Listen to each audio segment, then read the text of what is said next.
हाँ, नए खगोलीय ग्रह को बनाने की अनुमति मिल चुकी है। मैं उस बारे में बात करने के लिए नहीं आया हूँ। मैं सपनों के भंवर के बारे में बात कर रहा हूँ।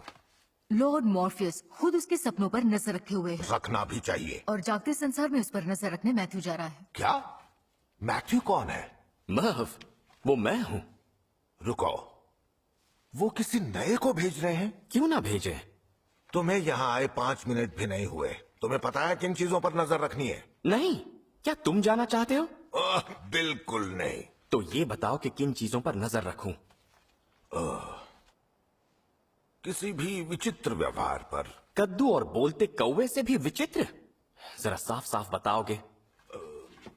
अगर उसने कुछ भी गलत सोचा तो वो उसके सपनों में दिख जाएगा, जिसका असर उसकी जागते जिंदगी पर भी होगा। तो नजर रखना उसे कोई झटका या सदमा तो नहीं लग रहा? कुछ भी। हेलो दोस्तों, web series investigator YouTube channel में आपका स्वागत। और आज हम एक्सप्लेन करने जा रहे हैं द सैंडमैन सीजन 1 का एपिसोड 7। और अगर आपने अब तक सीजन 1 का एपिसोड 1 से लेकर 6 तक उसका एक्सप्लेनेशन नहीं देखा तो डिस्क्रिप्शन में उसका लिंक है, जाके पहले वो देखें, तभी आपको ये एक्सप्लेनेशन समझ में आएगा। और अगर आप इस चैनल पर नए हैं तो सब्सक्राइब करना ना भूलें, ताकि कोई भी वीडियो अपडेट हो तो आपको पता चल जाए। तो चलिए शुरू करते हैं। एपिसोड के स्टार्टिंग सीन में हम देखते हैं कि ड्रीम एक बुक को पलट रहा है जिसके ऊपर रोज वॉकर लिखा हुआ है। इसका मतलब वो किसी इंसान रोज वॉकर के नाम पे है और उसके बारे में है। फिर सीन शिफ्ट होकर साल 2015 फ्लोरिडा शहर के एक घर में दिखाया जाता है, जहाँ एक लड़की और एक छोटा बच्चा है। दोनों कुछ सामान पैक कर रहे हैं। वो लड़की उस छोटे बच्चे की बड़ी बहन जिसका नाम जेड है और उस लड़की का नाम रोज वाकर है, वो अपने भाई जेड का सामान पैक कर रही है क्योंकि वो दोनों न्यू जर्सी के लिए रवाना हो रहे हैं। तभी उसके रूम में उसकी माँ एंटर करती है और वो जेड से बोलती है कि वो उसे बाद में ले जाएंगे, पहले वो और उसकी बहन न्यू जर्सी जाएंगे। जिस पे उसकी बहन नाराज हो जाती है और उसके डैड से बात करना चाहती है, लेकिन उसके डैड गुस्सा है, इसलिए वो उससे भी बात नहीं कर सकती। दरअसल बात यह है कि उनके माँ बाप का डिवोर्स हो चुका है, इसलिए वो दोनों अलग हो रहे हैं और उसके डैड ने उसके साथ जेड को जाने से मना कर दिया, इसके लिए वो उसे साथ नहीं ले जा सकते। फिर सीन शिफ्ट होके हमें डिजायर के बारे में दिखाया जाता है, जो अपनी बहन डिस्पेयर से कुछ बातें कर रही है। वो उसे बताती है कि ड्रीम अब आजाद हो चुका है, पर डिस्पेयर ड्रीम के लिए दुखी है। वो कहती है कि वो 100 सालों तक कैद था, इसके लिए वो बहुत दुखी है। लेकिन डिजायर उसे कहती है कि वो अभी भी उतना ही अहंकारी है और वो समझता है कि उसकी दुनिया उन दोनों की दुनिया से कई बेहतर है। डिस्पेयर ड्रीम को सबक सिखाना चाहती है। वो कहती है कि उसे लगता है कि उसकी दुनिया श्रेष्ठ है, लेकिन ड्रीम और डिस्पेयर के बिना वो कुछ भी नहीं है। डिस्पेयर उसे कहती है कि तुम्हारी बचकानी हरकत से उसे कुछ फर्क नहीं पड़ेगा जो पिछली बार तुमने उससे किया। जिस पे डिजायर उसे कहती है कि रॉड्रिक बर्जेस एक छोटा सा गलती था। और डिजायर डिस्पेयर को बताती है कि सपनों का भवन कई 100 सालों बाद आया है और वो एक लड़की है। उसने अपना काम शुरू कर दिया और उसे पता नहीं कि वो क्या चीज है। उसने आसपास की चीजों को अट्रैक्ट करना शुरू कर दिया और वही ड्रीम की बर्बादी का कारण हो, जिसके बाद दोनों खुश होने लगते हैं। और डिजायर बताती है कि उस लड़की का नाम रोज वॉकर है। फिर सीन शिफ्ट होके साल 2021 न्यू जर्सी में दिखाया जाता है, जहाँ रोज वॉकर की दोस्त लाइडा उसके घर आती है और वो उसे बताती है कि उसे उसके भाई का फोटो मिल गया। वहाँ उसका दोस्त काल भी मौजूद था। उसी दौरान रोज किसी से फोन पे बातें कर रही है और अपने भाई के बारे में जानकारी निकालने की कोशिश कर रही है, लेकिन उसे कुछ नहीं पता चलता। और साथ ही साथ उसे ये भी पता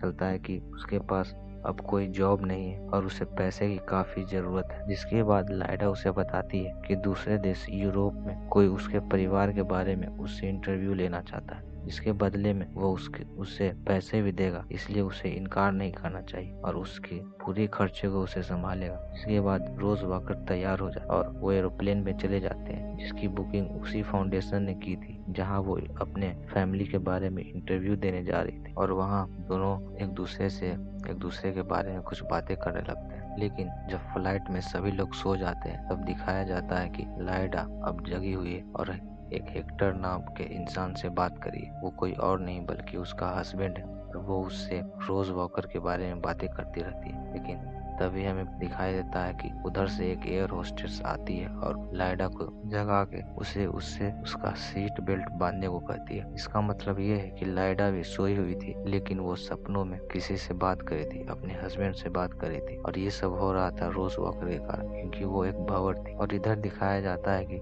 ड्रीम के किंगडम में रोज वॉकर का भंवर होने की खबर चारों तरफ फैल गई है। यह एक अफवाह की तरह है कि एक भंवर सालों बाद फिर से आया है। और लूसियन ड्रीम को बताती है कि अभी तक 3 जरूरी संरचनाएं गायब है, जिसमें एक गॉल्ड है जो कि भेष बदलने में काफी चालाक है, और दूसरा कोरिंथियन वो अभी भी आजाद घूम रहा है, और एक है फिडलर ग्रीन। और साथ ही साथ वो ड्रीम से कहती है कि एक भंवर के होने का अफवाह है। तब ड्रीम उसे बताता है कि यह अफवाह नहीं, यह एक सच्चाई है। यह भंवर कोई और नहीं बल्कि एक लड़की है जिसका नाम रोज वॉकर है। तब लूसियन ड्रीम को कहती है, मालिक आपको इसे खत्म कर देना होगा, क्योंकि अगर ये सपनों की दुनिया को खत्म करे उससे पहले आपको इसे रोकना होगा। और ड्रीम लूसियन से कहता है कि एक निदान शक्ति कुछ नहीं कर सकता जब तक वो किसी के लिए खतरा ना हो। वो एक एन्यूलेट है, इस सदी की सबसे पहली सपनों की भंवर। ड्रीम उस सपनों के भंवर को नष्ट करने से मना करता है, क्योंकि वो जानता है कि वो एक सपनों का भंवर है और आज न कल हमारे भूले हुए सपनों को वो ढूंढ निकालेगी और उसे खत्म कर देगी। यही उसकी समस्या का निदान भी। पर लूसियन ड्रीम को फिर भी उसे रोकने के लिए कहती है, लेकिन ड्रीम उसे मना कर देता है और कहता है कि हम उस पर नजर रखें, जिसके लिए वो अपने रेवन को उस पर नजर रखने के लिए भेज देता है। इसके बाद सीन शिफ्ट होकर हमें दिखाया जाता है कि रोज एक कार में सोई हुई है, जिसे लाइडा जगाती है कि हम पहुंच चुके हैं। और रोज लाइडा से कहती है कि मैंने एक अजीब सपना देखा। यहाँ वो एक ओल्ड एज होम केयर में रुकते हैं और उसे एक आदमी उस इंसान के पास, उसके क्लाइंट के पास लेके जाता है जो उसका इंटरव्यू लेने वाला होता है। उसी दौरान रोज वॉकर उससे पूछती है कि ये एन्यूलेट क्या होता है, जो कि उसने सपने में ड्रीम से सुना, लेकिन वो आदमी उसे बताता है कि ये एन्यूलेट एक पुराना शब्द है और यह एक अंगूठी के समान। इसके बाद वो उसे उसके क्लाइंट के पास ले जाता है, जो कि एक बूढ़ी औरत होती है और उसका नाम यूनिटी है। ये वही औरत जो एपिसोड 1 में बची थी और ड्रीम के कैद होने पे वो अनंत नींद में सो गई, और आज उसे इस एपिसोड में दिखाया गया जो कि एक बूढ़ी है। वो रोज को बताती है कि जब वो 12 साल की थी तो अचानक नींद में उसे एक बीमारी हो गई, जिसके बाद वो अब 8 महीने पहले ही जागी। उसे कुछ याद नहीं कि क्या हुआ, लेकिन वो उसे बताती है कि उसे सपने में कुछ देखा था जिसमें वो अपने पापा का बिजनेस संभाल रही थी, और साथ ही साथ एक सुनहरे आंख वाले इंसान से मिली जिससे उसकी शादी हो गई और उसे एक बच्चा भी हुआ। लेकिन जब वो जागती है तो सब कुछ झूठ होता है सिवाय एक सच का, और वो होता है एक बच्चा। इसका मतलब उसने नींद में ही एक बच्चे को जन्म दिया, लेकिन इस बात को दबा दिया गया और उस बच्चे को किसी को दे दिया गया।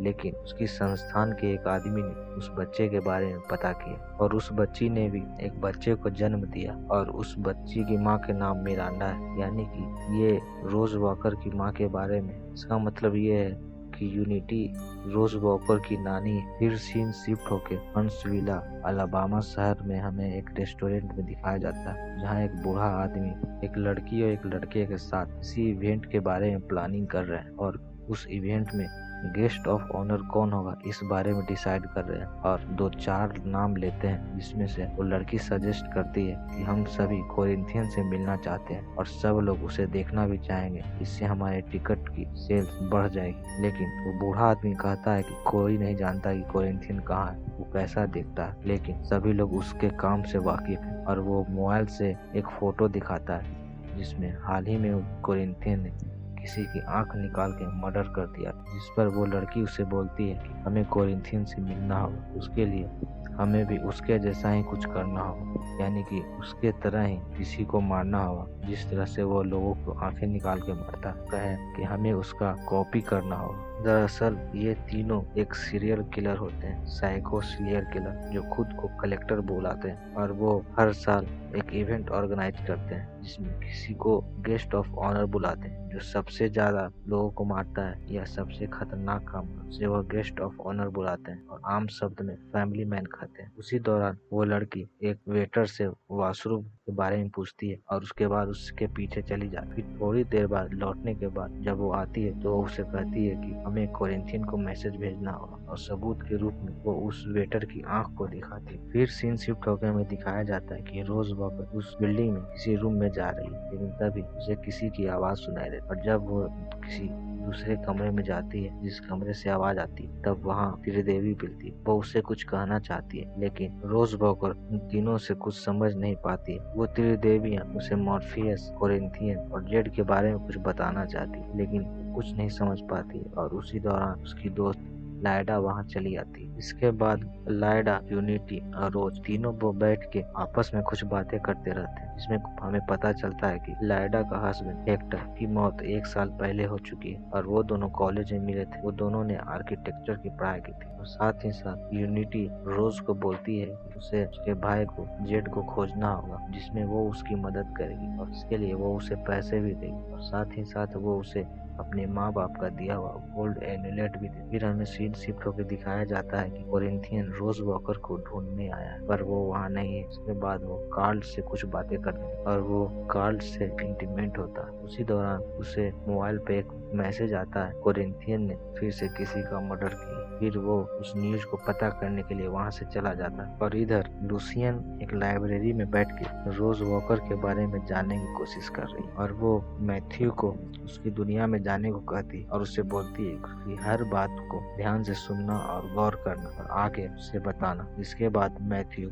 उड़ के असली दुनिया में चला जाता है। इसके बाद रोज अपनी फ्रेंड लाइडा के साथ फिर से फ्लोरिडा आती है और एक फ्रेंड हेल कार्टर के होटल में आके रुकती है, जहां उसे कीन और बारबी नाम के 2 लोग मिलते हैं और हॉल बताता है कि उसने उसके भाई को खोजने के लिए उन दोनों से इस बात को शेयर किया था और वो उसे उसके भाई को ढूंढने में उसकी मदद करे। वहाँ उसे सांता और जिल्डा नाम की 2 दोस्त भी मिलते हैं। दोनों अजीब होते हैं और साथ ही साथ उसे गिलबर्ट नाम के आदमी के बारे में पता चलता है जो कि स्टोर रूम में रहता है और हमेशा किताबें पढ़ते रहता है। इसके बाद रोज वॉकर एक लेडी ऑफिसर के यहाँ जाती है। वहाँ जाके वो उससे अपने भाई के बारे में पूछती है लेकिन वो लेडी ऑफिसर उससे भाई के बारे में बताने के लिए मना कर देती है, लेकिन बहुत मिन्नत करने के बाद वो लेडी ऑफिसर उसे बताती है कि उसका भाई उसके डैड के दोस्त के पास है। जिसके बाद रोज और लाइडा वहाँ से चले जाते हैं और शाम को वो सभी हाल का परफॉर्मेंस देखने के लिए एक होटल में जाते हैं जहाँ हाल एक गाना गा रहा था। जिसके बाद रोजी बाहर आके कॉल पे कुछ बातें करने लगती है लेकिन उसी दौरान 2 लड़के आके उससे उसका मोबाइल और पर्स छीनने की बात करते हैं,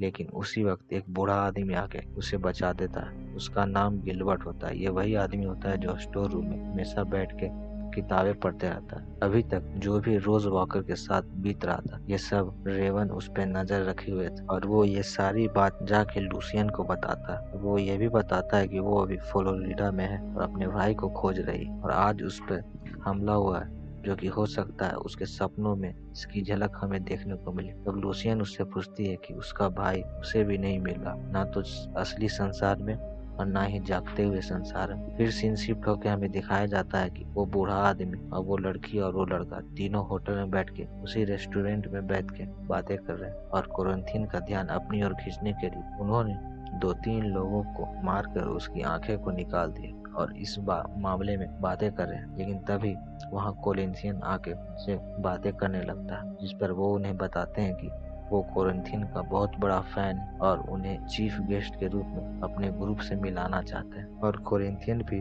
मान जाता है क्योंकि उन सभी का सोच कोरिंथियन की सोच से मिलता था। और इधर हम देखते हैं कि जब रोज वॉकर सोई हुई थी तो अचानक उठती है। जब वो रूम के बाहर आती है वो देखती है कि ड्रीम और लूसियन दोनों एक दूसरे से बातें कर रहे हैं। इसमें ड्रीम लूसियन से कहता है कि जेड अभी भी जागते संसार में जिंदा, लेकिन फिर भी वो उसे खोज नहीं पा रहा क्योंकि जीवित लोग सपनों की दुनिया से जुड़े होते हैं। लूसियन ड्रीम को बताती है गायब होने से पहले आखिरी सपना जेड ने गोल्ड का ही देखा था और उसी दौरान रोज वॉकर सभी के सामने आ जाती है और ड्रीम से पूछती है कि तुम मेरे भाई के बारे में क्या जानती हो। और फिर सीन शिफ्ट होकर हमें दिखाया जाता है कि जेड कहीं दौड़ के भाग रहा। तभी उसके सामने एक गाड़ी आके रुकता, जिसमें से एक लेडी निकलती है। जेड उसे आंट क्लेरिस कह के पुकारता और वो उसे वहाँ से भाग जाने को कहता, लेकिन तभी वहाँ पर उसका हस्बैंड आ जाता है जिसका नाम ब्रैंडी, और वो जेड को वापस चलने को कहता, जिसमें वो उसे जेड को ले जाके डिक्की में बंद कर देता। यहाँ पे हमें पता चलता है कि फिलहाल जेड के फोस्टर पेरेंट आंट क्लेरिस और ब्रैंडी,